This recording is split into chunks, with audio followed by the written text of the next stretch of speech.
बिस्मिल्लाहिर्रहमानिर्रहीम। Dear students, अस्सलामु अलैकुम। मैं हूं इरफानुल्लाह और हम एसआरएस को डिस्कस कर रहे हैं। एसआरएस की ट्यूटोरियल सीरीज़ का आज हमारा फोर्थ ट्यूटोरियल है। इससे पहले के 3 ट्यूटोरियल्स में हमने scope, functional, non functional requirements और यूज़ केसेस को डिस्कस किया। अगर अभी तक आपने वो ट्यूटोरियल नहीं देखे, नहीं सुने, तो वो आप ग्रुप के फ़ोटोज़ के सेक्शन में से देख सकते हैं। हमारे आज के ट्यूटोरियल का टॉपिक यूजेज सिनेरियो है, तो आइए इसको हम डिस्कस करते हैं। यूजेज सिनेरियो की हेडिंग के नीचे जो एसआरएस की टेम्पलेट आपको दी गई है, उसमें आपने देखा होगा कि एक पैराग्राफ में इसकी कुछ डिटेल लिखी हुई है कि आपने तमाम यूज़ केसेस के यूजेज सिनेरियो एक टेबल की फॉर्मेट में एक्सप्लेन करने हैं। ठीक है, अब टेबल की फॉर्मेट में क्या होगा, आपके पास यूज़ केस का टाइटल हो सकता है, उसकी आईडी हो सकती है, एक्शन हो सकते हैं, डिस्क्रिप्शन हो सकते हैं, अल्टरनेटिव पाथ हो सकते हैं, प्री एंड पोस्ट कंडीशंस हो सकती हैं, ऑथर वगैरह कौन है उसका, एक्सेप्शंस क्या आई हैं। ठीक है, ये तमाम चीज़ें आपने टेबल की फॉर्मेट में दिखानी है। वो टेबल कैसा होगा वो मैं आपको दिखा देता हूँ। टेबल कुछ यूँ हो सकता है। ठीक है, अब इस टेबल में इसी को हम थोड़ा सा जो है वो डिस्कस कर लेते हैं। यूज़ केस का टाइटल आप लिखेंगे, मैंने पहले से इसलिए लिख लिया ताकि इसी टाइटल को मैं थोड़ा सा जो है एग्जाम्पल के तौर पे डिस्कस कर सकूँ आपसे। ठीक है, यूज़ केस का टाइटल हमने ओपन फाइल का लिखा। ठीक है, एब्रीवेटेड टाइटल अगर आपने कोई दिया है तो वो आप लिख सकते हैं ओपन फाइल है, या कोई थोड़ा सा लॉन्ग टाइटल अगर है तो उसको आप नीचे जो है उसकी एब्रीवेशन बना लें। ठीक है, जैसे ओपन फाइल ओ एफ लिख लें आप। ठीक है, या अगर ज़्यादा लॉन्ग टाइटल है तो आप उसकी शॉर्ट फॉर्म जो है कोई भी बना सकते हैं। ठीक है, ये एब्रीवेशन, डेफिनेशंस, एक्रोनम्स, ये आपके पास फाइनल डॉक्यूमेंट में एक हेडिंग होती है। उस हेडिंग के अंदर आपने उस हेडिंग के नीचे बाकायदा इनको स्टेट करना होता है कि ये एब्रीवेशंस हम यूज़ करेंगे और ये एब्रीवेशंस इस चीज़ के लिए यूज़ होती है। वैसे यूजेज सिनेरियो के लिए जो एब्रीवेशंस आप यूज़ कर रहे हैं फाइनल डॉक्यूमेंट में, उनको उस हेडिंग के नीचे स्टेट करने की ज़रूरत नहीं होती, लेकिन अगर कोई और एब्रीवेशंस आप यूज़ कर रहे हैं तो आपको फाइनल डॉक्यूमेंट में वहाँ स्टेट करनी पड़ती हैं, लिखनी पड़ती हैं। ठीक है जी,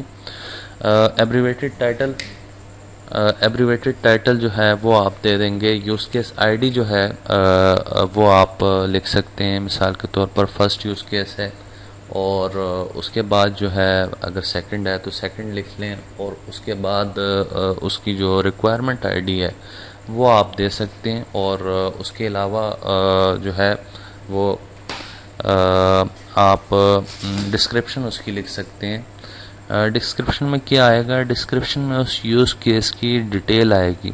यूज़ केस आपने बनाई है फंक्शनल रिक्वायरमेंट्स से, ज़हन में रखिएगा। अब फंक्शनल रिक्वायरमेंट्स में आपने क्या किया था कि एक हेडिंग दी थी, और हेडिंग के बाद जो है वो आपने उसकी कुछ डिस्क्रिप्शन जो है वो लिखी थी। ठीक है, तो वो डिस्क्रिप्शन आप यहाँ लिख सकते हैं।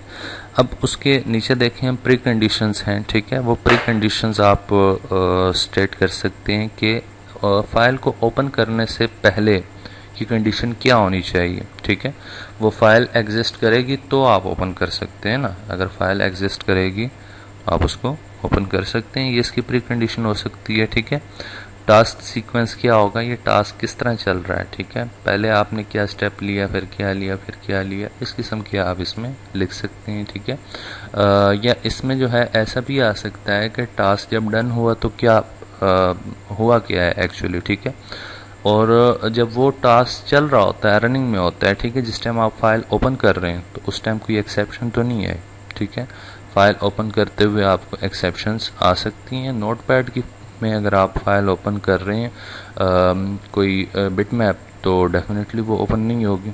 ठीक है, कोई ना कोई एक्सेप्शन देगा आपको, तो वो एक्सेप्शन आप यहाँ स्टेट कर सकते हैं अगर कोई एक्सेप्शन आती है। ठीक है, और उसके बाद जब ये तमाम प्रोसेस हो जाता है, प्री कंडीशन आपने लिख ली, फाइल एग्जिस्ट होनी चाहिए। ठीक है, उसके बाद टास्क सीक्वेंस आपने लिख लिया। ठीक है, और उसके बाद पोस्ट कंडीशन होगी, अगर कोई एक्सेप्शन आई वो स्टेट कर ली। पोस्ट कंडीशन में आप क्या करते हैं, फाइल ओपन सक्सेसफुली या ओपन नहीं हो सकी। ठीक है, ये चीज़ें आप स्ट्रेट कर देते हैं। अब मज़ीद नेक्स्ट एक हेडिंग यहाँ मैंने दी हुई है अनरिजॉल्व्ड इशू की। ठीक है, ऐसा भी तो हो सकता है कि कोई इशू उसमें रह जाए, कोई चीज़ फुलफ़िल बाज़ात नहीं हो पाती 100%, उसमें कोई ना कोई कहीं ना कहीं कोई हल्की फुल्की छोटी सी कह लें कोई ना कोई कमी रह जाती है। ठीक है, तो अगर वो कमी है वो भी आप यहाँ स्टेट कर दें, पहले से ही बता दें भाई इसमें ये मसला है। ठीक है जी। अच्छा, अब ये बनाया किसने? अथॉरिटी। ये अथॉरिटी जो होगी इसकी यूज़र ही होगा। ठीक है, या आप अपना नाम और अपनी आईडी भी लिख सकते हैं, तो वो आप लिख लें। ठीक है, मॉडिफिकेशन हिस्ट्री आप यहाँ दे सकते हैं। मॉडिफिकेशन हिस्ट्री से या हिस्ट्री के लफ्ज़ से आपको रिवीजन हिस्ट्री याद आ रही होगी, जो कि हमने एसआरएस के फर्स्ट ट्यूटोरियल में डिस्कस की थी सेकंड पेज के ऊपर। ठीक है, रिवीजन हिस्ट्री में हम क्या कर रहे थे कि एसआरएस को अगर हमने दोबारा रीसबमिट किया है, थोड़ी सी मॉडिफिकेशन करके हम उसका वर्जन चेंज करके और बाकी डिटेल लिख लेते थे। तो मॉडिफिकेशन हिस्ट्री भी इसी तरह है। अगर आपने नेक्स्ट टाइम कुछ चेंजिंग की नेक्स्ट वर्जन में, ठीक है, तो नेक्स्ट वर्जन में जो है आप क्या करेंगे, इसकी मॉडिफिकेशन हिस्ट्री लिखेंगे। पिछली एसआरएस में तो ये ऐसे था, इसमें ये इशू आ रहे थे, लेकिन अभी जो है ये इश्यूज रिजॉल्व हो चुके हैं और ये इस स्टेट में है इस वक्त। ठीक है, अगेन अथॉरिटी उसकी यूज़र है और ऑथर कौन है? ऑथर आप हैं। ठीक है, अथॉरिटी यूज़र है, ऑथर बनाने वाले तो डेफिनेटली आप ही हैं, डेवलपर हैं आप। ठीक है, और यहाँ ऑथर में आप जो है अपना आईडी लिख सकते हैं, ग्रुप आईडी लिख सकते हैं। नेम तो खैर ज़्यादा यूज़ नहीं होता है ऐसे इसमें। तो ये था यूजेज सिनारियो जिसको हमने डिस्कस किया, और यूज़ केस में हमने बात की थी टेस्टिंग के पॉइंट ऑफ व्यू से। तो टेस्टिंग अगर आप देख लें तमाम की तमाम टेस्टिंग ही हो रही है। ठीक है, तो उम्मीद है कि आपको आज का ट्यूटोरियल काफ़ी अच्छा लगा होगा और इससे आपके तमाम जितने भी कन्फ्यूजन्स होंगी जहन में वो सारी की सारी क्लियर हो चुकी होंगी। अगर ना क्लियर हों तो आप किसी भी वक्त मुझसे रब्ता कर सकते हैं।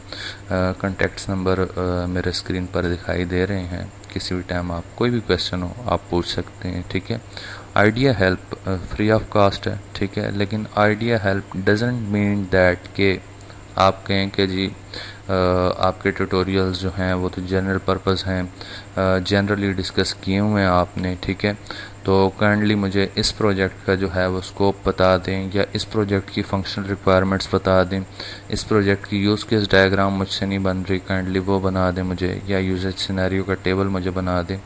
तो मैं आपसे एक रिक्वेस्ट ही करूँगा कि इस किस्म की रिक्वेस्ट जो हैं वो काइंडली आप सेंड ना करें।